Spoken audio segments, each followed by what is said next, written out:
ಯಾರು ಹೇಳಿರುವರು ತಾಯಿಗೆ ಮಂದಿರ ಇಲ್ಲವೆಂದು? ಅಮ್ಮ ಇರುವ ಪ್ರತಿ ಮನೆಯೂ ಮಂದಿರವೇ ಅಲ್ಲವೇ? ಕೋಪ ಮುನಿಸಿಕೊಳ್ಳುವುದು ಹಾಗೆ ಜಗಳ ಎಲ್ಲಿ ಇರುತ್ತದೆಯೋ ನಿಜವಾದ ಪ್ರೇಮ ಅಲ್ಲೇ ಇರುತ್ತದೆ.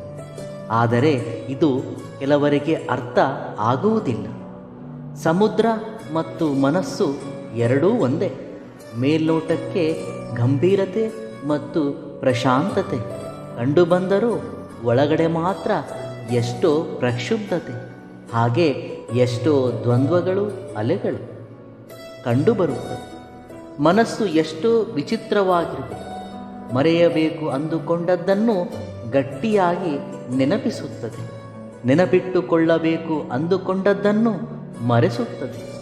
ಬಹುಶಃ ಎಲ್ಲರ ಅನುಭವ ಇದೇ ಇರಬೇಕು. ವಾದಿಸಿ ಮನುಷ್ಯರನ್ನು, ವೇದಿಸಿ ಮನಸ್ಸನ್ನು ಯಾವತ್ತೂ ಗೆಲ್ಲಲು ಸಾಧ್ಯವಿಲ್ಲ. ಪ್ರೇಮ, ಗೌರವ ಹಾಗೆ ಸ್ನೇಹ ಅನ್ನುವುದು ಅತಿ ಕಡಿಮೆ ಸಮಯದಲ್ಲಿ ಹೆಚ್ಚು ಲಾಭ ಕೊಡುವ ಉತ್ತಮ ಹೂಡಿಕೆಗಳು. ನಾವು ಏನು ಕೊಟ್ಟರೆ ಅದು ದುಪ್ಪಟ್ಟಾಗಿ ಮರಳಿ ನಮಗೇ ಬರುತ್ತದೆ. ಇದು ಪ್ರಕೃತಿಯ ನಿಯಮ. ಕಾಲ ಅನ್ನುವುದು ನೀನು ಕೂಡುವ ವ್ಯಕ್ತಿಗಳನ್ನು ನಿರ್ಣಯಿಸುತ್ತದೆ. ಹೃದಯ ಅನ್ನುವುದು ನೀನು ಇಷ್ಟಪಡುವ ವ್ಯಕ್ತಿಯನ್ನು ನಿರ್ಣಯಿಸುತ್ತದೆ. ಹಾಗೆ ನಿನ್ನ ಪ್ರವರ್ತನೆ ನಿನ್ನ ಜೊತೆ ಇರುವವರನ್ನು ನಿರ್ಣಯಿಸುತ್ತದೆ. ಯಾವುದೇ ಬಾಂಧವ್ಯ ಕೋಪದಿಂದ ದೂರವಾದರೆ ಕೋಪ ಕಡಿಮೆ ಆದ ಮೇಲೆ ಮತ್ತೆ ಹತ್ತಿರವಾಗುತ್ತದೆ.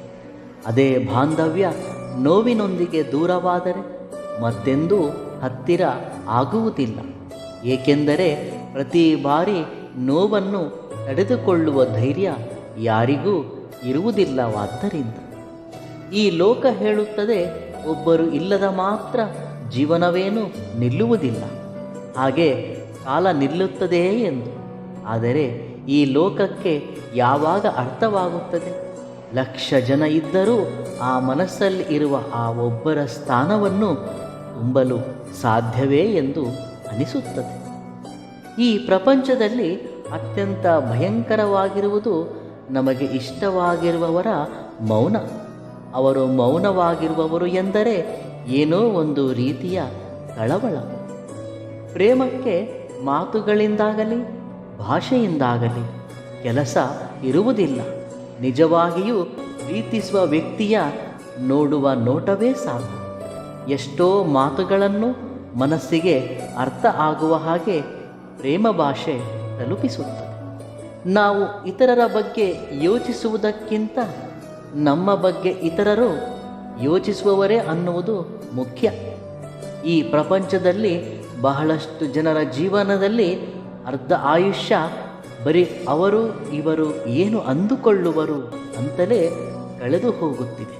ಅಸಲಿಗೆ ನಾವು ಜೀವಿಸುತ್ತಿರುವುದು ಇತರರಿಗಾಗಿಯೇ, ಇತರರ ಮೆಚ್ಚುಗೆಗಾಗಿಯೇ, ತೋರಿಕೆಗಾಗಿಯೇ. ಇದು ಎಂತಹ ಮೂರ್ಖತನ!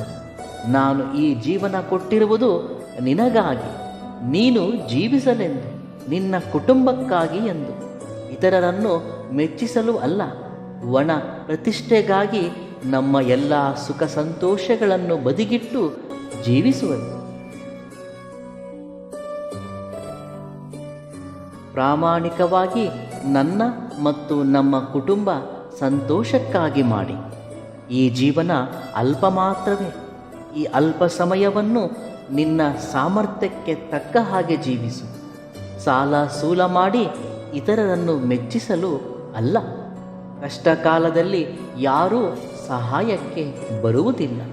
ಈ ಜೀವನದ ಹೋರಾಟದಲ್ಲಿ ನಾನು ಮಾತ್ರವೇ ಹೋರಾಡಬೇಕು. ಇದು ಬಹಳ ಪ್ರಮುಖ ವಿಚಾರ, ನೆನಪಿಟ್ಟು.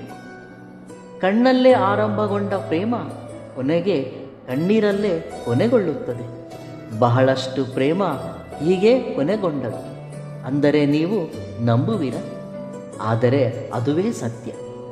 ಇತರರಿಗೆ ನಿನ್ನ ಒಂದು ಅಭಿಮಾನ ಮತ್ತು ವಾತ್ಸಲ್ಯ ಅರ್ಥವಾಗದೇ ಇದ್ದಾಗ ನೀನು ಎಷ್ಟೇ ಪರಿತಪಿಸಿದರೂ ಫಲಿತ ಇರುವುದಿಲ್ಲ. ಹೆತ್ತ ತಾಯಿಯನ್ನು ಮತ್ತು ಗುಡಿಯಲ್ಲಿರುವ ದೇವರನ್ನು ನೋಡುವುದಕ್ಕೆ ನಾವೇ ಹೋಗಬೇಕು. ಅವರೇ ನಮ್ಮ ಬಳಿ ಬರಬೇಕೆನ್ನುವುದು ಮೂರ್ಖತನ. ತಾಯಿಯೇ ನಮಗೆ ಪ್ರೇರಣೆ ಮತ್ತು ಲಾಲನೆ. ಒಬ್ಬ ತಾಯಿಯಾಗಿ, ಸಹೋದರಿಯಾಗಿ ಅವಳ ಪಾತ್ರ ಅನಿರತ ಸಾಧ್ಯ. ಅವಳಿಲ್ಲದಿದ್ದರೆ ಎಲ್ಲ ಶೂನ್ಯ. ಅದಕ್ಕೆ ಅವಳಿಗೆ ಶತಕೋಟಿ ವಂದನೆಗಳು. ಜೀವನದಲ್ಲಿ ಒಂದನ್ನು ನೆನಪಿಟ್ಟುಕೊಳ್ಳಿ, ನೀವು ನಂಬುವಷ್ಟು ಒಳ್ಳೆಯದೇನಲ್ಲ ಈ ಸುತ್ತಲಿನ ಪ್ರಪಂಚ. ಜಾಗ್ರತೆಯಿಂದ ಇರಿ. ನಿಜವಾಗಿಯೂ ಪ್ರೀತಿಸುವವರು ನಿಮ್ಮಿಂದ ಏನನ್ನೂ ಆಶಿಸುವುದಿಲ್ಲ.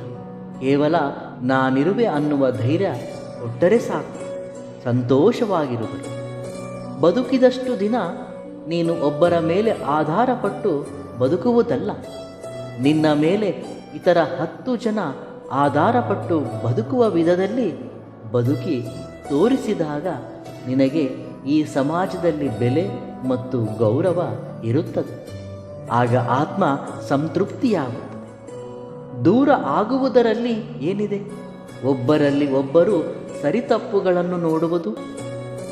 10 ಜನರಲ್ಲಿ ನಿಮ್ಮ ಸಮಸ್ಯೆ ಹಾಸ್ಯಾಸ್ಪದವಾಗುತ್ತದೆ. ಅದೇ ಜೊತೆಯಲ್ಲೇ ಹೊಂದಾಣಿಕೆಯಿಂದ ಇದ್ದು ಯಾವುದೇ ಸಮಸ್ಯೆಯನ್ನು ಧೈರ್ಯದಿಂದ ಎದುರಿಸಿ ಮುನ್ನಡೆಯುವುದೇ ಜೀವನವೆಂದರೆ. ಈ ಪ್ರಪಂಚದಲ್ಲಿ ಪ್ರತಿ ಮನುಷ್ಯನಿಗೆ ಹೆಮ್ಮೆ ಇರಬೇಕು, ಆದರೆ ಅದು ಮುಂದೆ ನಡೆಸುವ ಹಾಗೆ ಹೊರತು ಮುಳುಗಿಸುವ ಹಾಗೆ ಅಲ್ಲ. ಚಿಕ್ಕ ಚಿಕ್ಕ ಮಾತುಗಳಿಂದ ಮನಸ್ತಾಪಗಳು ಬಂದಾಗ ಆ ಮಾತುಗಳನ್ನು ಬಿಡಬೇಕೇ ಹೊರತು ಆ ವ್ಯಕ್ತಿಯನ್ನಲ್ಲ. ಪ್ರತಿ ಸಮಸ್ಯೆಗೆ ಒಂದು ಪರಿಹಾರವಿರುತ್ತದೆ, ಪ್ರತಿ ನೆರಳಿಗೆ ಒಂದು ಬೆಳಕಿರುತ್ತದೆ.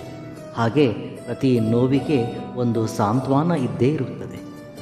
ಒಂದು ಆಲೋಚನೆ ನಮಗೆ ನಿದ್ದೆ ಮಾಡಲು ಬಿಡುತ್ತಿಲ್ಲವೆಂದರೆ ಅದು ನಾವು ಸಾಧಿಸಲು ಹೊರಟಿರುವ ವಿಚಾರ ಆಗಿರಬೇಕು, ಅಥವಾ ನಮಗಿರುವ ಸಮಸ್ಯೆಯದ್ದಾದರೂ ಆಗಿರಬೇಕು.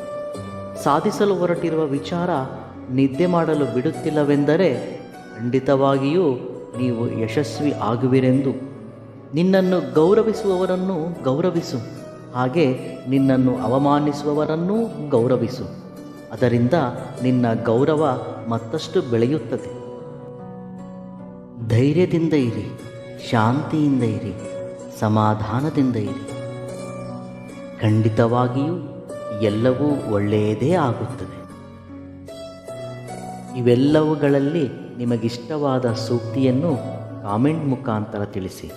ವಿಡಿಯೋ ಇಷ್ಟವಾದಲ್ಲಿ ಸಬ್ಸ್ಕ್ರೈಬ್ ಮಾಡಿ ಮತ್ತು ಲೈಕ್ ಮಾಡಿ. ಧನ್ಯವಾದಗಳು.